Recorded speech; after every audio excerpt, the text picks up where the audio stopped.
Yo, Zakio mabasa pondi kesi ni sawa na feed diaspora guys.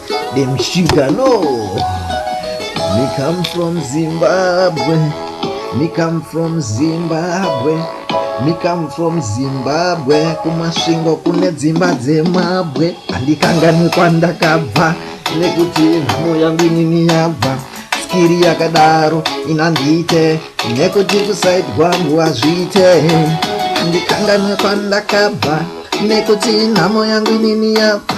Skiri yakadaro inandite nekuti kuside kwangu azvite.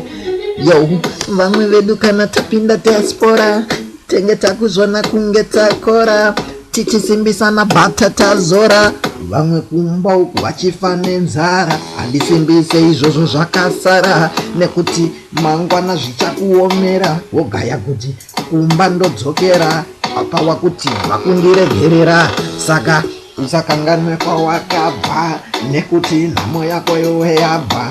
Skiri rakadaro usarite nekuti skiri iroro harite. Saka andikanganwe kwandakabva nekuti nhamo yangu inini yabva.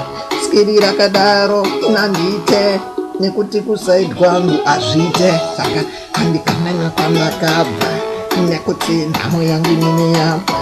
Skiri rakadaro inandite nekuti kusaidi kwangu azvite. Iri dzindo rangu geto handiridzipe kunyangwe ndauna loto. Ndikafunga zvataita mumukoto taro chamba tosimbisa hoto. Tobatidza moto, moto mzhinji tichiora poto. Zvikakwidza tomhorora ngoto. Idzi dzango ndangariro nezviroto. Saka handikanganwe kwandakabva nekuti nhamo yangu inini yabva. Skiri rakadaro inandite nekuti kusaidi kwangu azvite. Saka handikanganwe kwandakabva nekuti nhamo yangu inini yabva. Skiri rakadaro inandite nekuti kusaidi kwangu azvite. I miss my mommy, mommy. I miss my Bobby, Bobby. I miss my CC.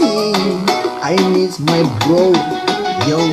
I miss my friends. I miss my ghetto. I miss my land. I miss my everything.